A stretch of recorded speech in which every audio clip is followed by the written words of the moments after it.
sociaux, j'y vais à peu près tous les jours, c'est sur une durée variée.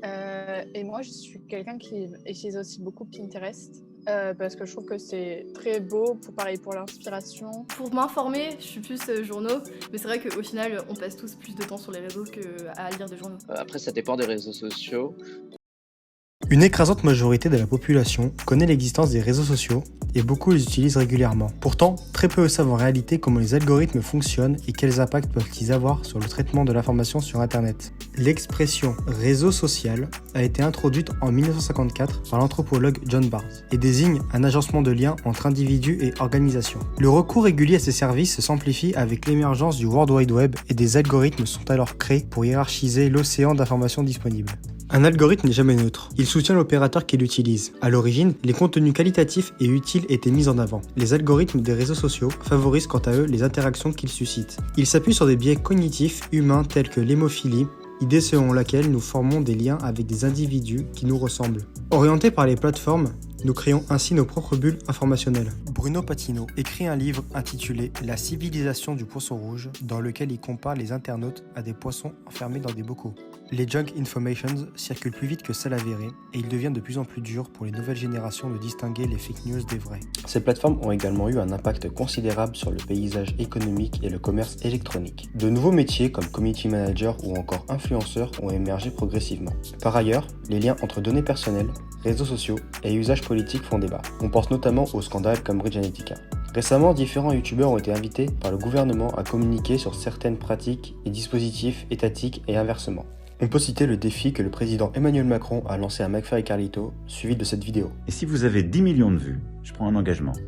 Vous venez tourner à l'Elysée. Et dans le rang des influenceurs, Enjoy Phoenix, l'une des influenceuses ayant été au cœur de plusieurs polémiques. No, God! Vous l'aurez compris, toutes ces pratiques posent de nombreux questionnements. Dans ce reportage, nous nous efforcerons d'interroger le traitement et la hiérarchisation de l'information sur les réseaux sociaux, influenceurs et politiques, bulles informationnelles et fake news. Nos téléreporters ont rencontré différents acteurs de ces milieux afin d'en apprendre davantage. Suite à l'arrivée d'Internet, le monde du journalisme a connu une transformation sans précédent. La consommation de contenu a explosé. De nouveaux termes et de nouveaux métiers sont apparus. Les médias traditionnels, comme la presse papier, la radio ou la télévision, ont dû faire face à l'immensité d'Internet et l'infinité de réponses qui sont proposées. La première fonction à laquelle les médias ont dû faire face est la fake news, qui se répand très rapidement et facilement. Ensuite, ils ont dû s'approprier les réseaux sociaux afin de toucher un public plus large et plus jeune. Enfin, ils ont rencontré les influenceurs. Nouveau métier du web, un influenceur est un blogueur suivi par des milliers, voire des millions de personnes. Ils ont une connaissance et une présence sur les réseaux sociaux très importante. Au début découverts au travers de la plateforme de YouTube, ils se sont petit à petit déplacés sur Instagram, Snapchat, Twitter ou encore TikTok. Souvent découverts suite à un buzz, les influenceurs ne sont pas toujours prêts à faire face à leurs nouvelles responsabilités. Mais c'est vrai que quand j'ai commencé à avoir des gens qui étaient fans de moi, je trouvais ça bizarre parce que être fan de moi, c'est bizarre parce que je fais juste des vidéos sur internet, tu vois. Tu peux être fan d'un Leonardo DiCaprio, Brad Pitt, tu vois, qui ont révolutionné le monde du cinéma, qui ont des Oscars, tu vois, des trucs comme ça. Un mec comme moi qui fait juste des vidéos, tu peux pas être fan, tu vois. Cependant, il existe certaines alternatives pour devenir influenceur, comme le fait de passer par une télé-réalité ou encore de suivre une formation. Aujourd'hui, il existe des influenceurs pour quasiment tout, que ce soit la mode, le voyage, le sport, la cuisine ou encore le bricolage. Ils montrent à tous leur mode de vie, ils partagent leurs idées et leurs opinions. Ils sont aussi présents pour inspirer et créer du contenu reproductible. Leur communauté aspire à un mode de vie proche du leur. Ils sont là pour influencer. Pourtant, leur communauté est parfois très jeune et par conséquent facilement manipulable. Et c'est quand même important. Pour moi, il est possible d'avoir une communauté qui n'a pas forcément un grand chiffre mais qui est très engagée.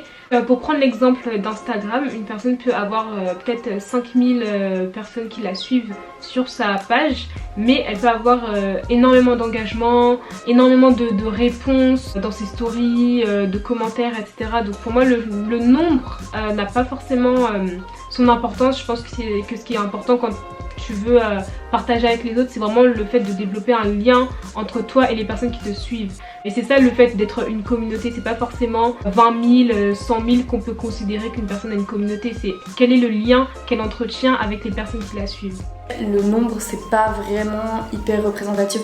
Donc je pense qu'à partir du moment où tu es suivi par un minimum de personnes, tu as une communauté, même si tu as juste un compte privé, juste où tu as tes potes, bah ça représente quand même une communauté parce que ce que tu vas partager, tout ça aura de l'impact. En acceptant de devenir une personnalité publique, l'influenceur accepte de montrer sa vie à des inconnus et ainsi de se retrouver parfois dans des polémiques ou de recevoir de nombreuses critiques au sujet de sa vie privée ou du contenu publié. Ce n'est plus leur vie qu'ils exposent, mais aussi celle de leurs proches. Le travail d'un influenceur permet de faire de nombreux partenariats avec des marques, dans l'objectif de donner une plus grande visibilité à la marque en question, mais aussi de faire consommer sa communauté en l'incitant à acheter ou à consommer au travers de concours, par exemple. Avec leur forte audience, ils ne se contentent pas seulement de faire consommer, mais ils font aussi passer des messages, que ce soit pour faire passer une philosophie de vie ou pour promouvoir une association ou encore un projet qu'ils affectionnent. Je suis quelqu'un qui a un avis sur pas mal de choses, donc j'aurais pas pu m'empêcher d'en parler. J'avais parlé pas mal de l'écologie au moment de la démarche pour le climat. Après, il faut prendre les personnes adaptées. Tu vois, par exemple, tu vas pas me prendre moi pour un truc de maquillage, par exemple. C'est par exemple contre le harcèlement. Parce que, en mode, notre génération, elle est trop basée sur le « ouais, il faut faire ci, ouais, il faut faire ça, ah, t'as dit ça, ah, t'as dit ci, ah, c'est pas bien ». Au bout d'un moment, moi, j'ai juste envie de vivre, de rigoler, tu vois. Oui, on peut rire de tout, mais pas avec tout le monde. En début d'année, c'est Enjoy Phoenix qui a été sollicité pour faire des lives et des vidéos sur la crise de la Covid-19. Ces partenariats ont pour objectif d'aider le gouvernement à toucher un public auquel il n'a pas forcément accès. Pourtant, tous les influenceurs ne sont pas prêts à prendre ce genre de responsabilité. Je pense que c'est important que nous, on fasse qu'on passe des bons messages et des bons trucs, quoi. Mais quand ça concerne le gouvernement, je suis moins sûr. Je comprends le fait qu'on peut se sentir pas forcément légitime pour ce genre de sujet parce qu'on les maîtrise pas forcément. C'est pas parce qu'on a une grande audience qu'on peut maîtriser et parler de tous les sujets. Donc moi je comprends tout à fait ce ressenti-là. Personnellement c'est pas un sujet, le Covid, que je vais aborder très ouvertement sur ma chaîne, où j'ai pas fait une vidéo dédiée à ça forcément. Et même dans mes vlogs, étant donné que je filme mon quotidien, c'est pas forcément un sujet que je vais aborder. J'ai abordé le confinement par exemple, parce que voilà, ça nous concerne tous, mais j'ai pas forcément parlé du Covid. Je suis juste les mesures sanitaires que donne le gouvernement, mais je suis vraiment une citoyenne lambda. Passer par des influenceurs pour faire de la publicité pour le SNU, ou Service National Universel, avait fait débat durant l'été 2019, après des interventions de Thibaut InShape, Sandy Jules et Enzo Tétois. Pourquoi le gouvernement utilise-t-il à présent des influenceurs ? Pourquoi la vie politique s'installe-t-elle sur les plateformes digitales ? En 2019, Gabriel Attal, ancien secrétaire d'État, va contacter 3 influenceurs actifs sur YouTube avec de grosses communautés pour leur proposer de mettre en avant le SNU. Ils acceptent et un peu plus tard, on retrouve des démarches commerciales lors de leurs vidéos. Et en fait, là-bas, t'as plein d'activités, mais énormément d'activités, t'apprends énormément de choses. Comme je sais que parmi ma communauté, il y a des jeunes et que les jeunes, c'est un peu genre la génération de demain, bah je vous laisse regarder la vidéo Swipe Up, genre c'est ouf, c'est une vidéo inédite du SNU en France. Regardez ça, c'est iconique. C'est une nouvelle stratégie du gouvernement. Toucher les plus jeunes, les étudiants, qui sont très attentifs aux réseaux sociaux et suivre les conseils des influenceurs pour être volontaires au SNU. Cette interface entre les influenceurs et la politique serait finalement un partenariat qui serait rémunéré, c'est ici que provient notamment le débat. Même si le sujet est sérieux, les 3 youtubeurs rendent le SNU assez divertissant, comme peut le montrer la vidéo de Thibaut InShape, vue à l'heure actuelle plus de 1,5 million de fois. La promotion de ce service peut être quelquefois maladroite, comme le témoigne le « Qu'est-ce qui vous a le plus plu pour l'instant dans les activités ? Le sport !» Pour répondre à toutes ces critiques, Gabriel Attal avait déclaré « On a fait appel à des influenceurs sur les réseaux sociaux. Ce sont des partenariats rémunérés, c'est la même chose que d'acheter de l'espace dans un journal. » Dernièrement, c'est Emmanuel Macron qui a fait appel aux influenceurs pour relayer les informations concernant les gestes barrières, le port du masque et d'autres consignes sanitaires. Il n'y a pas seulement les plateformes comme YouTube ou les réseaux sociaux où l'on voit de plus en plus la politique s'y insérer. Depuis quelques mois, c'est sur Twitch, une plateforme plutôt consacrée aux jeux vidéo, que l'on distingue l'apparition de sujets et de discussions politiques. Par exemple, Jean-Luc Mélenchon, représentant de la France Insoumise, s'est lancé sur Twitch. Bon, allez, on va commencer sérieusement. Il y a donc 6 réseaux sociaux. Twitch, TikTok, Instagram, Facebook, YouTube, Twitter. Ou encore Gabriel Attal, qui a créé sa chaîne il y a très peu de temps. Cette politisation existe également aux États-Unis, où par exemple, la démocrate Alexandria Ocasio-Cortez a fait des lives Twitch pour inciter le peuple américain à voter durant la dernière campagne présidentielle, notamment les plus jeunes. Malgré tout, elle a gardé le concept de Twitch, c'est-à-dire qu'elle a principalement joué à des jeux vidéo plutôt que d'en faire un discours politique. La politique s'insère de plus en plus sur Snapchat, Instagram, YouTube, Twitch et on commence à en retrouver sur TikTok. Quels sont les dangers de cette communication ? Pourquoi la politique est-elle de plus en plus présente sur les réseaux sociaux ? Est-ce pour faire du buzz et promouvoir son parti politique ou alors transmettre réellement des informations ? Cette stratégie de communication sera-t-elle de plus en plus présente dans le futur ? Peut-on totalement s'informer sur les réseaux sociaux ? C'est Serge Moiti, reporter, réalisateur, acteur, écrivain mais aussi conseiller politique de François Mitterrand, qui a accepté de répondre à nos questions.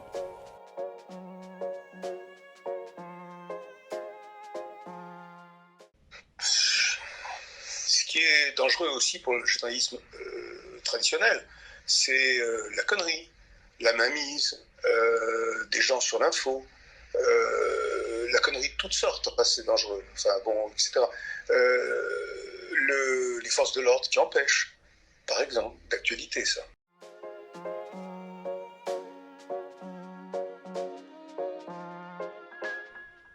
C'est très possible et c'est un danger. C'est un danger parce qu'on peut démolir un mec par le réseau social. Démolir. Évidemment, c'est ce qu'a fait Trump constamment là en ce moment, ou les anti-Trump, peu importe. Mais vous voyez, il faut faire très très attention. Parce que là, j'ai regardé un truc de Trump récemment, pas de Trump, sur son avocat, l'ancien maire de New York, Giuliani. Il avait la teinture de ses cheveux qui coulait, comme ça. C'était une scène ridicule, vous imaginez. Ça dégoulinait, lui, il s'en rendait pas compte. Ça fait le tour du monde, ce truc-là. D'une certaine façon, oui. Quand il dépasse une ligne rouge, qui est l'attaque ad personae, ad nominem, la liberté doit aussi avoir du respect des limites. Du respect. Non, ils ont le droit de critiquer, ils ont le droit d'être durs, ils ont le droit. C'est la liberté d'expression. Mais pas de réduire à néant un type. Ah oui, moi je regarde sans arrêt les trucs de presse. Ah non, vraiment. Je regarde les télés. Bon, évidemment. Non, les réseaux sociaux, c'est un appoint pour moi. Par moment, tiens, on me fait savoir qu'il y a quelque chose à regarder de curieux, je sais pas quoi. Mais j'ai quand même 74 ans. Oui, je sais que ça ne se voit pas. Mais quand même. Là, par exemple, je suis sorti tout à l'heure, genre 1 heure, vous savez. Sortir pendant 1 heure, j'en peux plus. Et je suis allé acheter des journaux avec une gourmandise frénétique. Il n'y a pas que la bouffe dans ma vie, il y a le journal. Vous voyez ?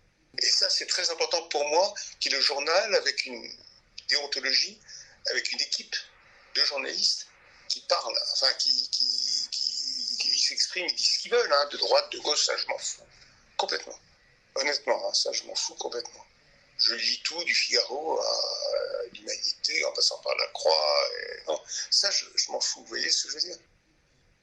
Je suis une idole dans les kiosques à journaux, puisque je rafle tout. Donc c'est bien. Mais non, oui, voilà, je vous ai dit la vérité. Non, je passe pas mon temps sur les réseaux sociaux. Dans quelle mesure alors les réseaux sociaux sont-ils vecteurs de progrès ? À cette question, il est difficile de répondre, car les limites sont floues et les bienfaits parfois trompeurs. Cependant, leur existence a nécessité un réel changement dans l'appréhension de l'information.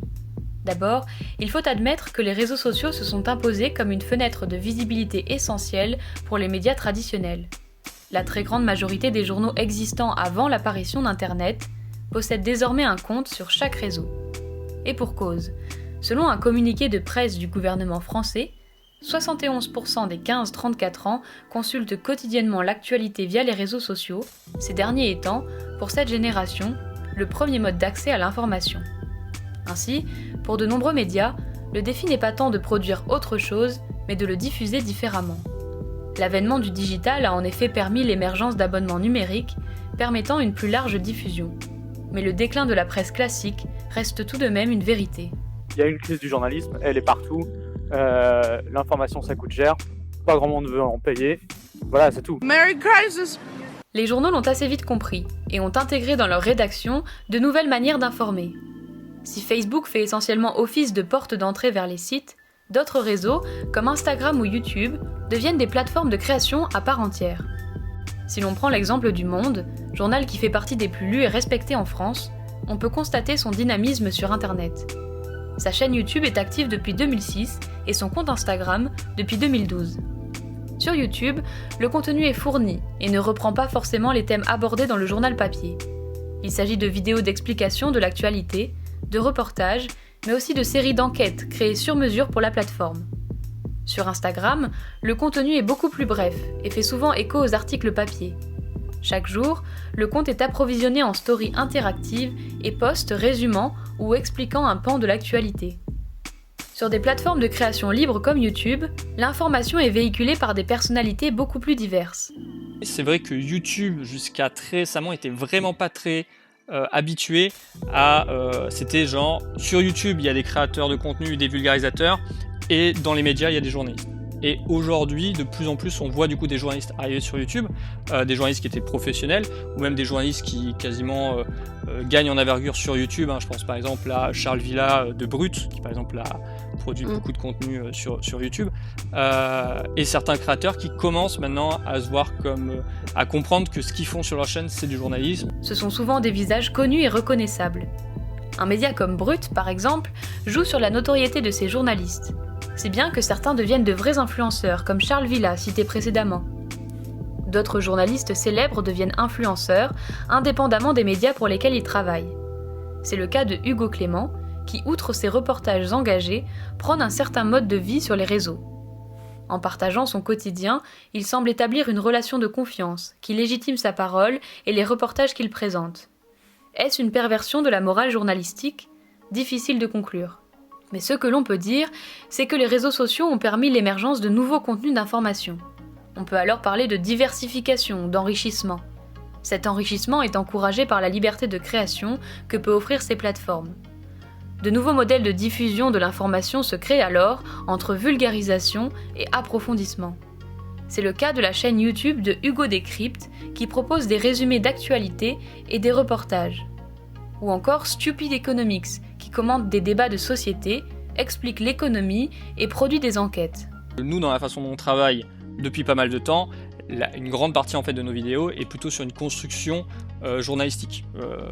Il y a même quelques vidéos qu'on a fait qui sont totalement des enquêtes du coup journalistiques, que ce soit pour l'économie en prison ou l'épisode sur le Marlboro Canal, du coup sur la corruption sur le canal de Suez, où là clairement c'est rechercher des sources, croiser des sources, faire plusieurs interviews pour finalement arriver du coup à exposer un fait qui se passe à un endroit. On donne jamais notre avis. En fait, on fait très attention parce que c'est vrai que le média YouTube donne souvent l'impression qu'on peut donner notre avis. Enfin, beaucoup de créateurs se le permettent. Nous, vraiment, on essaye vraiment de chaque information qu'on donne, on essaye de la sourcer. Il y a d'ailleurs dans toutes les descriptions énormément de sources. Pourquoi on dit ça et sur quoi on s'appuie. Quand on fait des erreurs, c'est très rare, mais quand on fait une erreur, on essaye de faire le plus gros erratum souvent dans la vidéo qui suit. En soi, ces créateurs produisent du journalisme, mais ce contenu revêt une forme particulière, permise par la liberté qu'offre YouTube. Leur travail est présenté comme une alternative à la désertion des jeunes des médias traditionnels, ou encore comme le moyen de recréer le lien entre les informés et les informateurs. On voulait aussi sur YouTube en fait recréer un peu le lien que les gens ont un peu perdu des fois avec le terme journaliste. Et pour nous c'est important aussi d'expliquer comment on travaille et qu'il y ait une certaine transparence. Donc c'est vrai que Twitch au début on n'était pas vraiment dedans, puis finalement on s'est dit en fait c'est intéressant parce que par exemple on a fait des live Twitch quand on travaille sur des épisodes pendant des dizaines et des dizaines d'heures. C'est très important pour nous de mettre toute cette transparence là parce que les gens ont en effet un peu du mal à raccrocher avec le terme journaliste qui était pendant très longtemps mal vu, en tout cas en plus sur le début de YouTube, où il y a un peu cette sorte de rivalité avec l'ancien monde et le nouveau monde, et puis le principe que le terme journaliste a souvent été, malmené, ouais, galvaudé, malmené plutôt ces dernières années. Donc pour nous, c'était vraiment peut-être une expérience à faire sur YouTube, où là le public est très proche, du coup, plutôt que les exclure du travail qu'on fait en interne, en amont, ou comment on écrit nos vidéos, plutôt justement leur montrer comment on fait ça pour justement augmenter un peu la confiance que les gens ont dans le journalisme et surtout sur notre chaîne, parce que nous on a quand même un point important, c'est que si on perd cette confiance avec notre audience, finalement on perd tout. La plupart de ces propositions sont en effet bien intentionnées. Elles sont animées par la volonté de donner aux jeunes un accès facilité à l'information. Mais le modèle de consommation de l'audiovisuel pousse souvent à une frénésie qui sape les fondements du journalisme. Et de la liberté de création découle souvent l'absence de contrôle. La déontologie journalistique devient alors un code abstrait que les nouveaux journalistes ont le loisir de respecter ou non.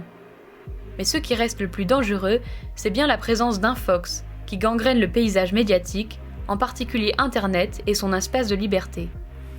Alors comment faut-il accueillir ces nouvelles formes de l'information émanant des réseaux sociaux ? C'est un peu trop nouveau dans l'histoire de l'humanité d'avoir cette capacité d'informer à cette échelle, et je suis pas sûr qu'on ait encore bien mesuré les conséquences. Je ne sais pas si elles sont positives ou négatives, et je ne sais pas s'il y a grand monde qui puisse aujourd'hui dire oui c'est bien ou non c'est pas bien. Cependant, on voit bien dernièrement que les fake news, la difficulté de pouvoir vérifier les sources et tout, mais si moi je devais pointer un des problèmes les plus importants, et je pense qu'il dit un peu partout, c'est vraiment l'éducation aux médias. Je pense que c'est un média, YouTube, Facebook, Twitter qui a explosé super vite, et que en fait, être éduqué, se rendre compte comment c'est facile de créer une fausse information et comment c'est long d'en créer une qui est le plus possible véridique, a pas mal permis que des gens fassent confiance à des gens finalement qui ne sont pas forcément des gens de confiance. La réponse se situe bien souvent dans la réception, autant que dans la production de l'information, puisque l'influence n'a de sens que si l'influencé est sensible à l'influenceur. Alors peut-être est-il intéressant de rappeler que l'influence n'est pas l'apanage des réseaux sociaux. Tout journaliste est influenceur, dans le sens où il envoie des informations quelque part, donc il y a forcément une influence quelque part. Le journaliste exerce une influence, et son relais par les réseaux sociaux permet de réinventer encore les frontières de cette profession. Alors, les réseaux sociaux, renaissance ou acte de décès du journalisme ? La réponse se situe sûrement entre les deux, à mi-chemin entre le mieux et le pire. Ce qui est certain, c'est que cette question n'a pas fini de faire couler beaucoup d'encre. Et en attendant, il faudra prendre garde à toujours appliquer le principe de précaution. L'esprit critique est une nécessité absolue face à ces informations qui nous assaillent.